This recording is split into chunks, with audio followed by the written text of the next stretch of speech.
right, it's 6 o'clock on April 26, 2023. This meeting of the Hingham Select Board is called to order.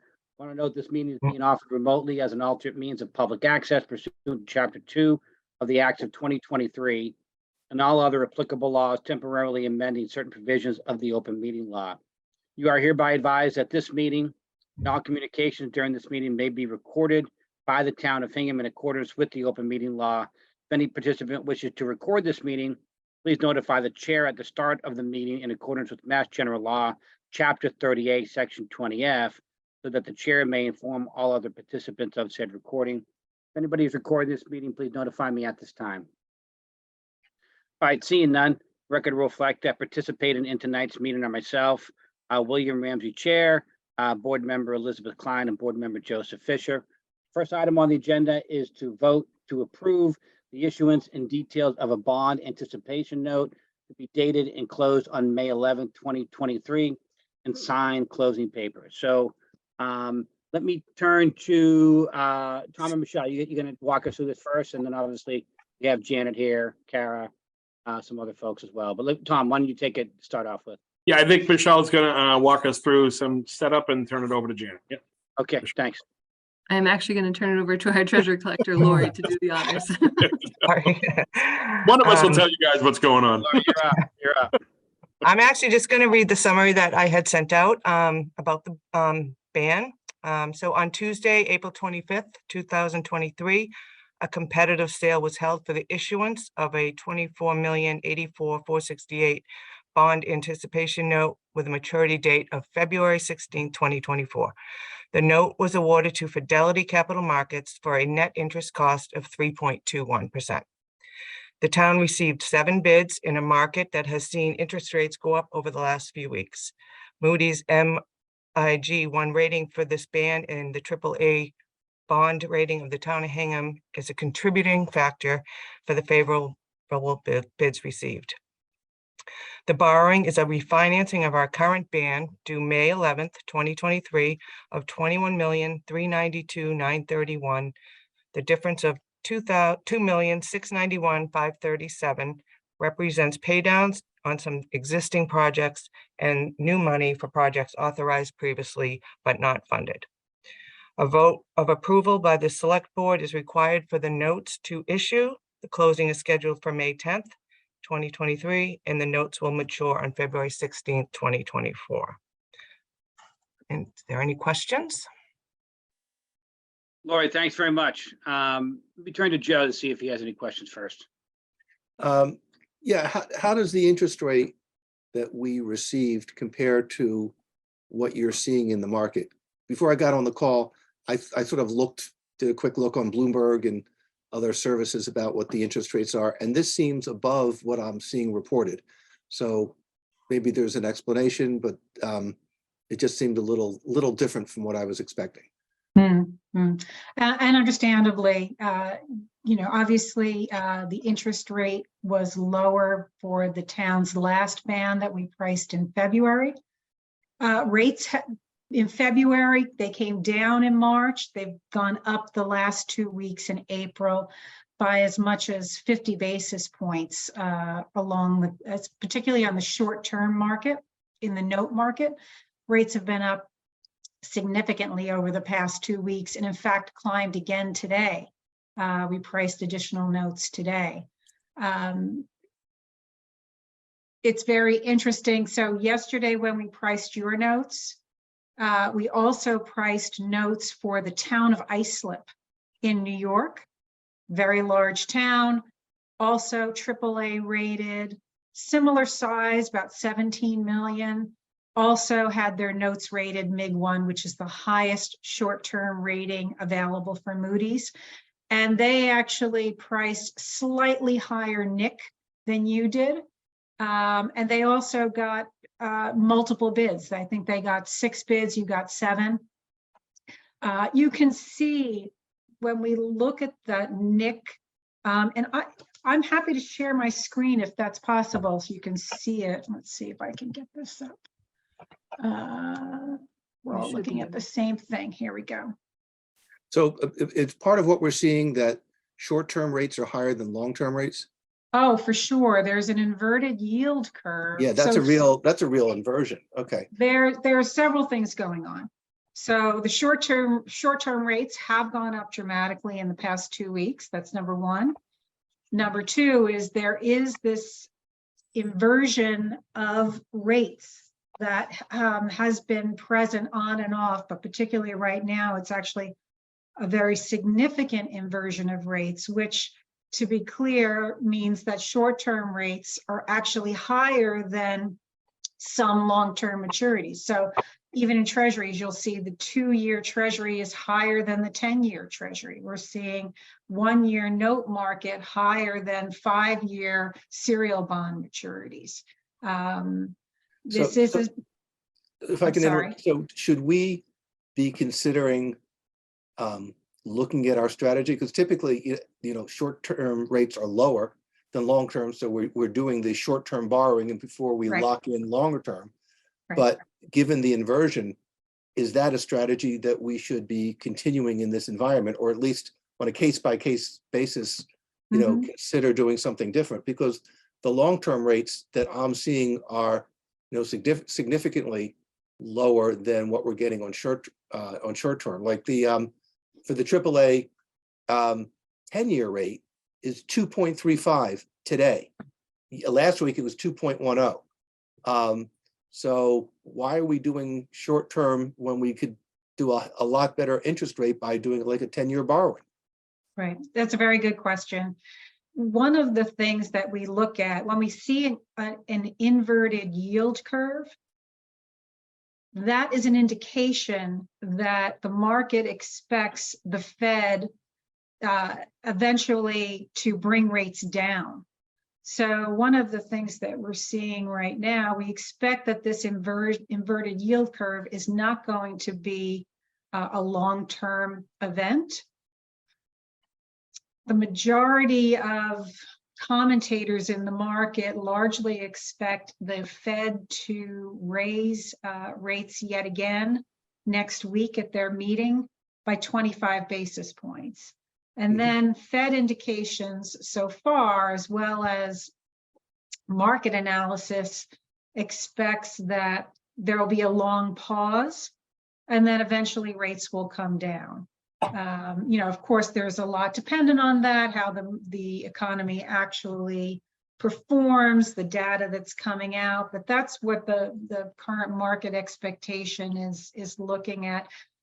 There are folks in the market who are looking at the same exact data that the Fed is looking at, coming up with their own analysis of recessionary pressures or contraction and what it might mean. There's kind of polling that takes place and consensus building.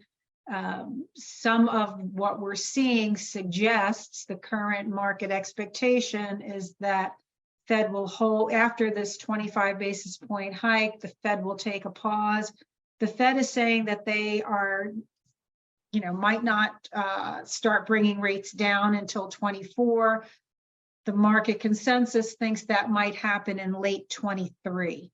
And so the very fact that we have an inverted yield curve is indicative of a market expectation that long-term rates will come down, that the Fed will have to stop tightening. And so, we always take a look as we're approaching the time of issuance to see what the market looks like, what the indications are. We also look at what your projects are and how much you've spent, what you intend to spend. Are your numbers final? We ask questions about, do you have grant money that you have coming in? When we convert to bonds, we want to make sure that you're converting your net costs and not your gross costs. Are you going to spend everything that you actually borrowed for in the short term? Because once we convert to bonds, we're locked out of prepaying for some period, a no-call period. So all those factors go into the analysis of converting to bonds. When we were looking at this in February, and rates did come down for a period of time through March, And in the very beginning of April, rates were actually coming down. Then, of course, as I'm sure you noticed, there were some negative information. Banks, SVB, Signature Bank. There's been tremendous supply in the market and a lot of dumping of municipal bond funds following this period that's given us a little volatility that was not, was not predictable. But at the end of the day, what we're looking at is, the current market thought that there'll be a rate hike next week, a long pause by the Fed, and some decline in rates, depending on who you're looking at right now. Market consensus thinks the rates are going to come down late 23. The Fed is indicating that might be more like early 24. So just to follow up, I'm still not clear what our strategy is in taking advantage of an inverted yield curve, because if in fact, and these things are always temporary, it flips up, that means the short term will then again be lower than the long term, and then we'd be converting to the long-term bonds when those rates are higher. So it would seem we But would. what you, I'm sorry, go ahead. I mean, it's a very good question, but what you'd probably see is, I wonder if I can pull up the curve. You'd still have short-term rates would be low, but your long-term rates are coming down as well. So instead of the short-term and the long-term like this, you'd have ideally you'd have is a more linear curve where short-term is coming down, but also long-term is coming down. Yeah, but it's good, but right. But the short term will drop more than the long term. And so We would expect. right. So that's why I just didn't know. At least, I mean, it sounds like you are addressing the question as to whether or not we should be doing a short term versus long term when we make these borrowings. I mean, if we were talking about a $2 or $3 million borrowing, that's one thing, but I think we were at 24 million. So at that point, it's real money, and I just hope we consider when we are in these sort of interest rate situations, flipping to a longer term to take advantage of the lower interest rate associated with at least a 10-year.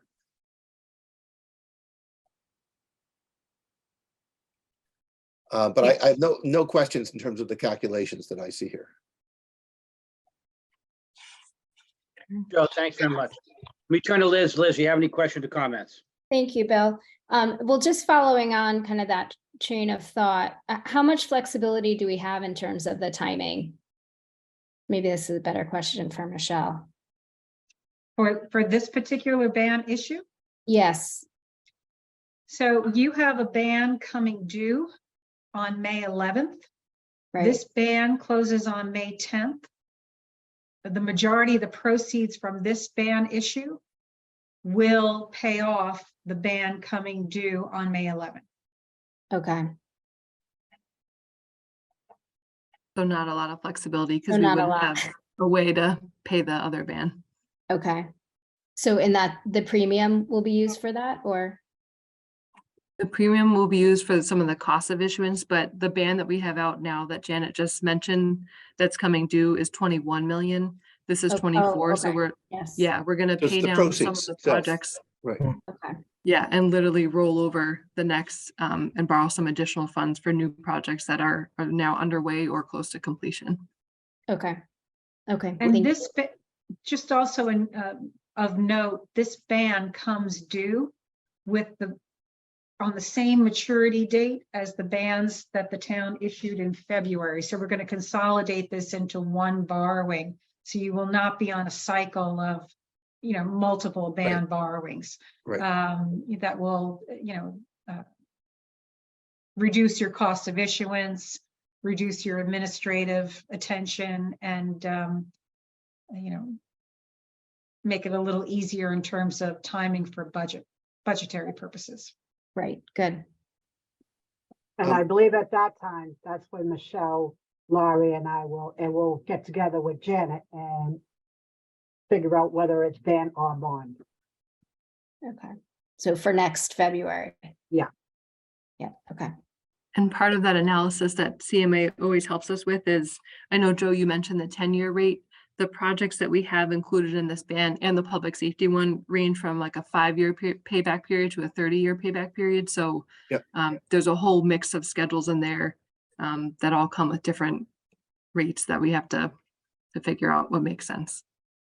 Now, I mentioned the 10-year only because the inversion is such that the 10-year was lower, but then it started going back up. But you're right. So the ban that's coming due, what was our rate on that one that we're paying, what, the 21 million? Last year's 217. ban rate? Yeah, it was 217, I think. I wrote it down.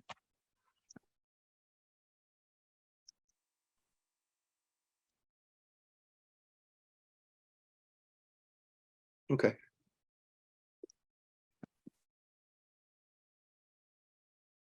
Liz, any more questions? No other questions, thank you. All right, Joe, do you have any more questions or comments? No, thank you.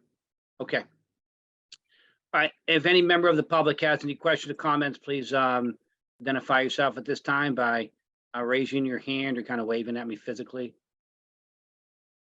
Don't see anybody.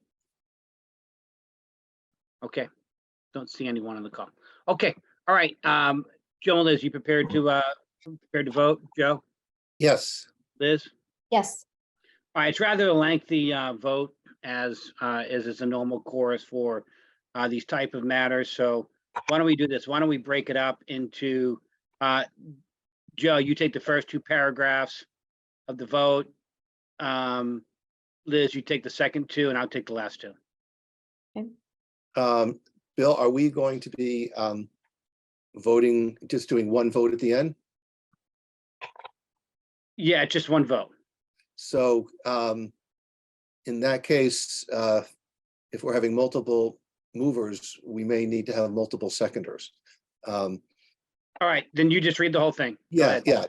I think that's my punishment, but I Go think ahead. that's I hear, but you can read the whole thing, brother. Go ahead.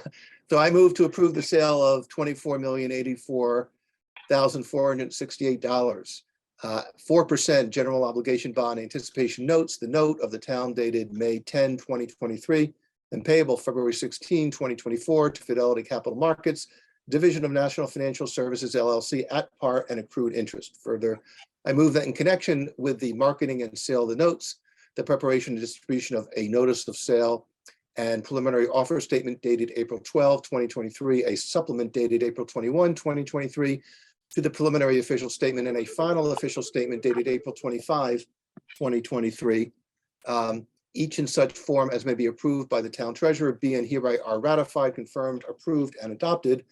I further move that the town treasurer and the select board be and hereby are authorized to execute and deliver a significant events disclosure undertaking in compliance with SEC Rule 15C2-12 in such form as may be approved by bond counsel to the town, which undertaking shall be incorporated by reference in the notes for the benefit of the holders of the notes from time to time.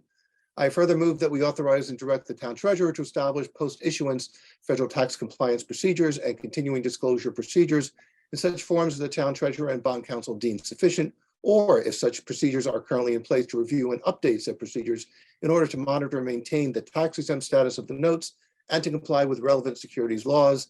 I further move that any certificates or documents relating to the notes, collectively the documents, may be executed in several counterparts, each of which shall be regarded as an original, and all of which shall constitute one and the same document. Delivery of an executed counterpart of the signature page to a document by electronic mail in a PDF file or by other electronic transmission shall be as effective as delivery of a manually executed counterpart signature page to such document, and electronic signatures on any of the documents shall be deemed original signatures for the purposes of the documents and all matters relating thereto, having the same legal effect as original signatures.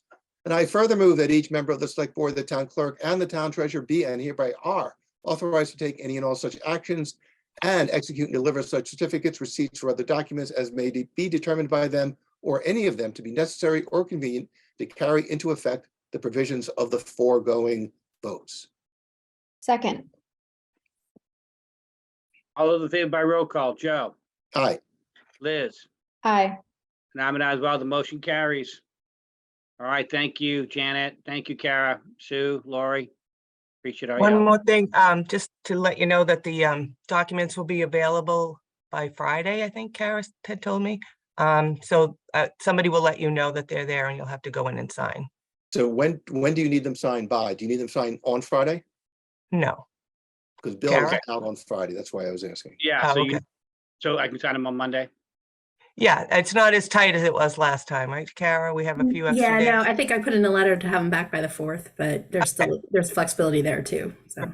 Okay, Okay. perfect. I can sign them Monday. All right, thank you. Thanks, for letting me know. Great, thank you. You guys have a great night. Thank you. You Thank too. you. Thank you. Thanks, everyone. Hey, everyone. Thanks, Janet. Thanks, Alex. Thanks. Janet. Good Make night. a motion to adjourn. No, not yet. We have Oh. another agenda Oh. item. Oh, we do? Oh, Too. We have, I'm glad We you have said that. our- I almost left. I know. I was like, okay. Oops. listen, we cannot conclude without town administrator select board reports. So, Oh, jeez. all right, you got anything tonight? Not tonight. Thank you, Bill. Michelle, you got anything? Nothing, thank you. Tom, Not tonight. Thank you very much. Joe, Oh, we're gonna rehash the whole town meeting. I've got nothing. Liz. Nothing tonight. All right. Well, I do want to say, I thought it was a very successful town meeting. I appreciate everybody's, everybody coming out, everybody's participation. Also very much appreciate everybody's civility, during the meeting. I know we had some very emotionally charged issues and, it was great to see everybody, argue, be passionate, but also keep it civil. That's wonderful. Now, I always say, one of the things I love about town meeting is you could be a select board chair, you could be a school committee chair, you could be the chair of the advisory committee, you can be a regular citizen, walk in, and within your 6 minutes, if you are passionate and persuade the meeting to go a different direction, you can do that. It's a wonderful form of town government. So I want to thank everybody for that. All right, with that, I would take a motion to adjourn. I'll make a motion to adjourn. Second. All those in favor, Joe? Aye. Liz? Aye. And I'm an aye. Well, motion carries unanimously. All right, everybody.